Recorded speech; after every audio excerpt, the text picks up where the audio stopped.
Você se sente seguro em relação ao futuro do seu irmão? Cara, não, simplesmente não. Meu irmão, ele sabe o básico do básico por força dos meus pais que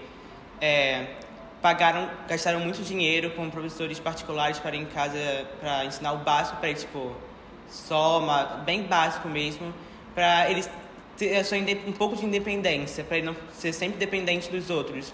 Mas nem dá para fazer essa comparação como a gente, por exemplo. Ele não vai para o mercado de trabalho, ele não vai se formar em alguma coisa grande, ele não vai, porque simplesmente não tem recurso para isso.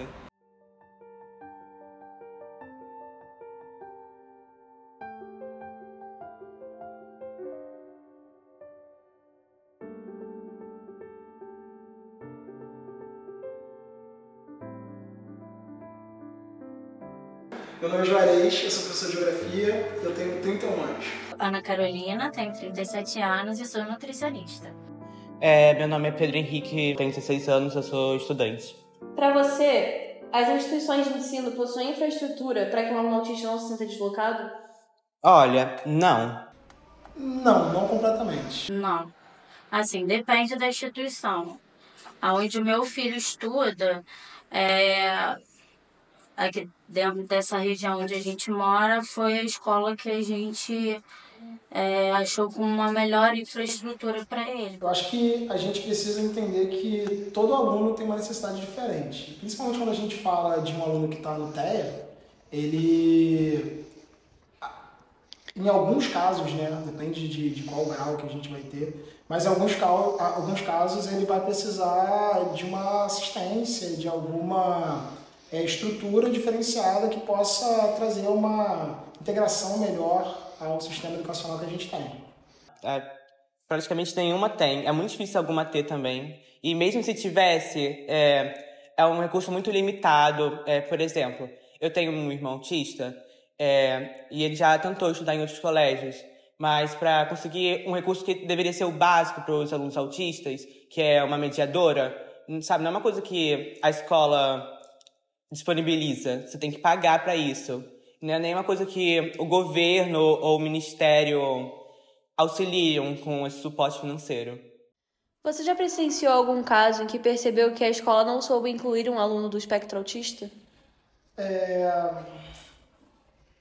complicado isso, porque não é uma prática tão comum assim ver, na maior parte das escolas, pelo menos, nas que eu tive acesso, né, e tudo mais, alguém como auxiliar de turma ou alguém para ficar como diretamente com esse aluno. Então isso cria algumas barreiras. Já na creche, quando ele entrou na creche, ele entrou com 1 ano e meio, ele já tinha um atraso bem significativo de fala, mas a gente achava que era porque ele não interagia com outras crianças, né? Era só porque ele convivia muito com adulto. No primeiro ano do fundamental, eu estudava com meu irmão e a gente não estudava na mesma sala, mas estudava no mesmo colégio.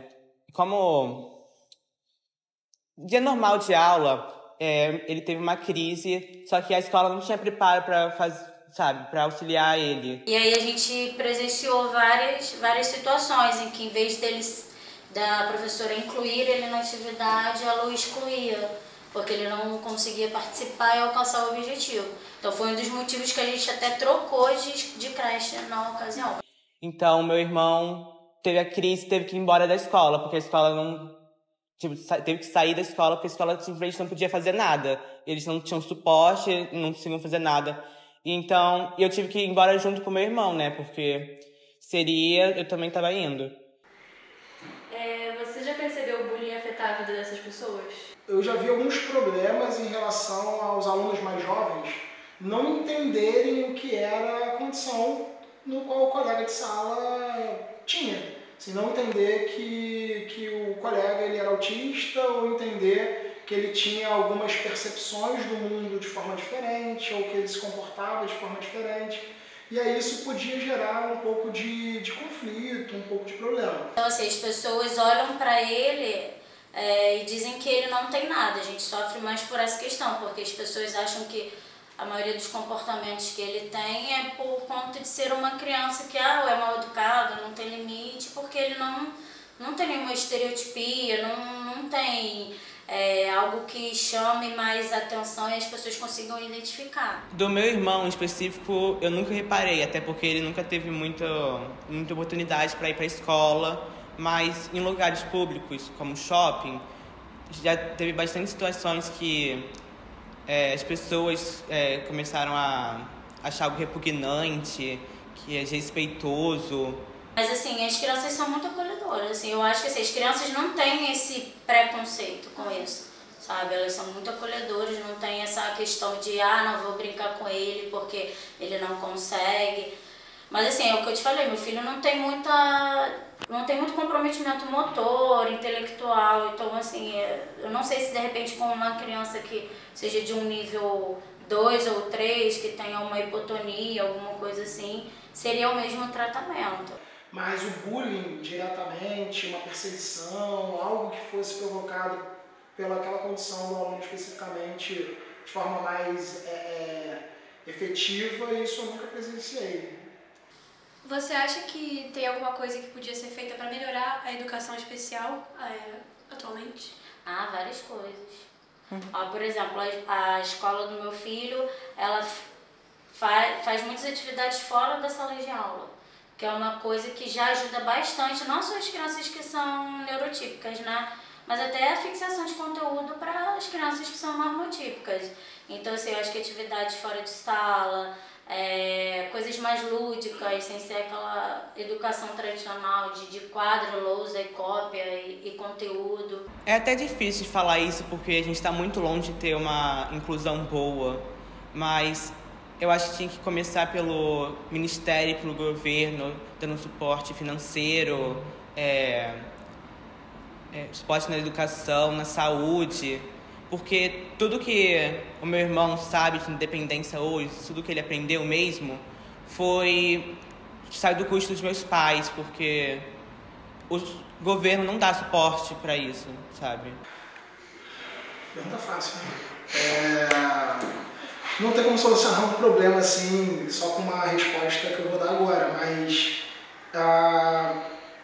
eu acho que o principal que a gente precisa fazer é financiar a educação de modo qualitativo, assim, financiar com qualidade.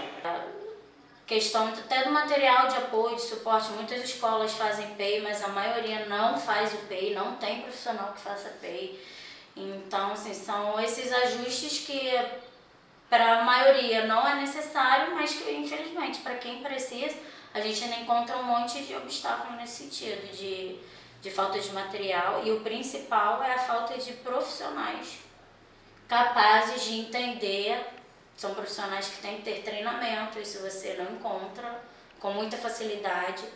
E as escolas também, em sua maioria, tem escolas que não aceitam os profissionais de fora, porque, não sei, por conta acho que de espaço físico ou de lotação de sala. Então a gente esbarra muito nessa questão de profissionais qualificados, material adaptado, e eu acho que é isso. E o aluno que está inserido no TEA, ele vai ter ainda mais dificuldades, ele vai ter ainda mais problemas quando a gente fala, sobretudo, de uma educação que é pública. Falta uma assistência, falta uma infraestrutura, falta professores, faltam auxiliares, faltam pessoas que entendam do processo e entendam dessa inserção de determinados alunos em sala de aula. E para que aconteça de modo efetivo, seria necessário, por exemplo, formações continuadas. Os professores eles não costumam ter uma formação universitária que prepara para a realidade da sala de aula, enfrentando todas as diversidades que a gente tem, né, cotidianamente.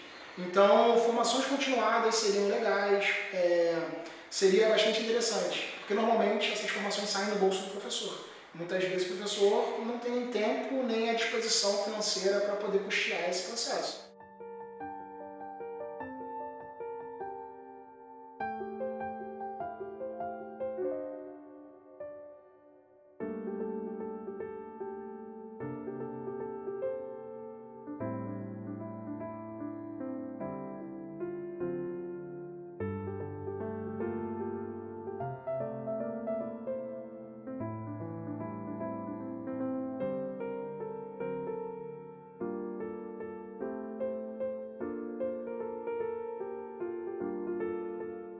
Eu tinha um aluno, na época, isso já faz bastante tempo, tem uns quase 10 anos, mas nesse dia ele estava um pouco mais agitado do que o normal. Ele costumava usar um abafador, né, por conta do barulho da sala de aula, sexto ano, é um barulho bastante ensurdecedor, incomodava muito a ele.